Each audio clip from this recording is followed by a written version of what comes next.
You promised yourself you wouldn't do it again. But you did. The same choice, the same outcome, the same regret. And in that moment, you wonder, why can't I stop? Science has an answer, and it's not what you think.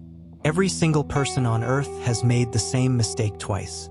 Some people have made it dozens of times. The same bad relationship, the same financial decision, the same broken promise to themselves. We tell ourselves, this time will be different. But somehow it never is. Society says it's about willpower, about being smarter, about trying harder. But what if the real reason has nothing to do with any of that? What if your brain is designed to make you repeat mistakes, and you never even realized it? Today, we're revealing why humans keep falling into the same traps, what's really happening inside your mind, and how to finally break the cycle. By the end of this video, you'll understand yourself in a way you never have before. Think about a mistake you've made more than once. Maybe it's choosing the wrong type of person to date. Maybe it's procrastinating until the last minute. Maybe it's saying yes when you should say no. You know it's a mistake. You've lived through the consequences. You've promised yourself you'll change, so why does it keep happening? Here's the truth most people don't realize. Your brain isn't trying to help you succeed. It's trying to keep you safe. And in your brain's view, safety doesn't mean making the right choice.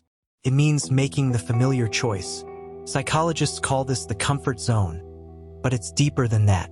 Your brain has been recording every experience you've ever had since you were born.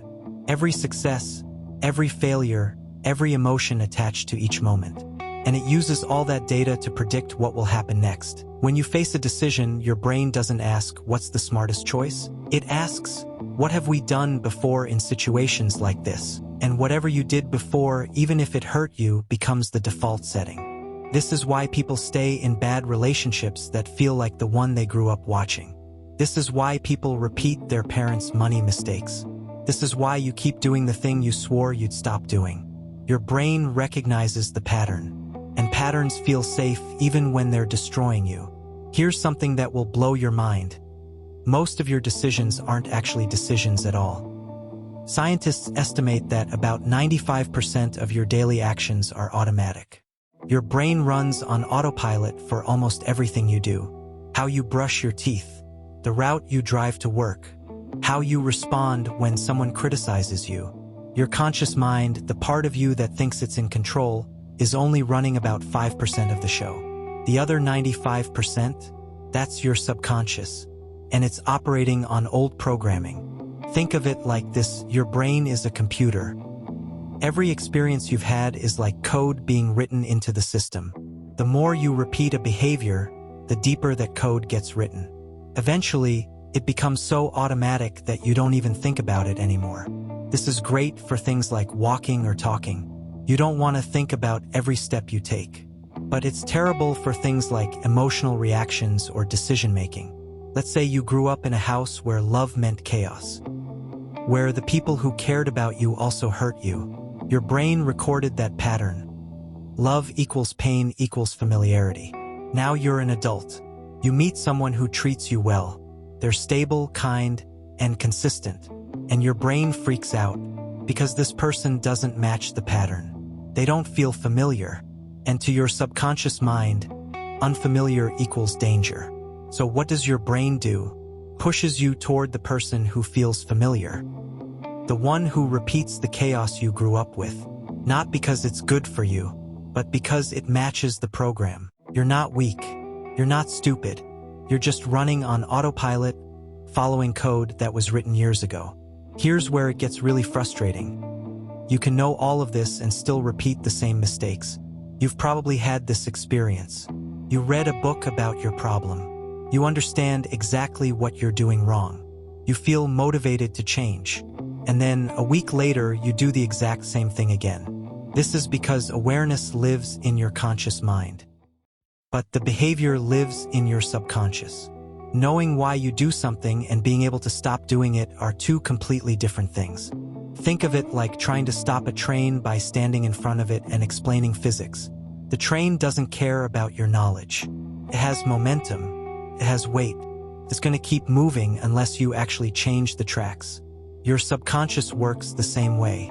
It has years of momentum behind it, decades of repeated patterns. And a few moments of awareness aren't strong enough to override all of that.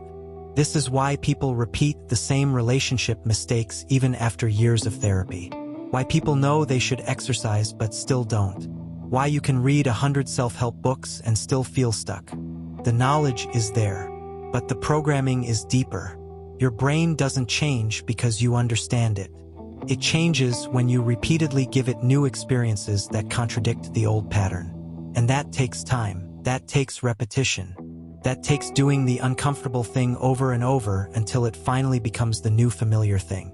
Most people give up before they get there. They try once, maybe twice, and when they fall back into the old pattern, they think, I guess I can't change. But that's not true. You can change. You just have to understand how change actually works.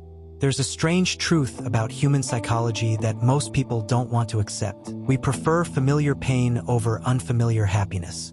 Let that sink in. You would rather experience suffering that you recognize than joy that feels foreign. A study done with people who grew up in difficult homes found something surprising. When these people were put in peaceful, supportive environments as adults, their stress levels actually went up, not down. Why? Because peace didn't feel normal to them. Their nervous system was trained to expect conflict. When things got calm, their brain started looking for danger, waiting for the other shoe to drop. The familiar chaos felt safer than the unfamiliar peace. This is why people self-sabotage. Why they start arguments when things are going well. Why they quit jobs right before getting promoted. Why they push away people who actually love them. It's not because they want to fail. It's because success doesn't match the internal program. And when reality doesn't match the program, the brain does everything it can to make reality fit the pattern again, even if it means creating the very pain you're trying to avoid. This is the loop. This is why you make the same mistakes. Your brain is literally more comfortable with familiar failure than unfamiliar success. And until you recognize this, you'll keep running the same script, wondering why your life never changes. So how do you actually break the pattern? First, you have to accept that awareness is just the beginning, not the end. Knowing why you do something is step one, but it's not enough to create change. Second, you have to make the unfamiliar familiar. The only way to override old programming is to create new programming. And that means repeatedly choosing the uncomfortable option until it stops being uncomfortable. If you always run from conflict, you have to practice staying in it. If you always say yes, you have to practice saying no. If you always choose chaos, you have to practice choosing peace. And here's the hard part, it will feel wrong at first. Your brain will scream at you. It will tell you to go back to the old way. It will create anxiety, doubt, and fear to try to pull you back to the familiar pattern. But if you keep going, something amazing happens.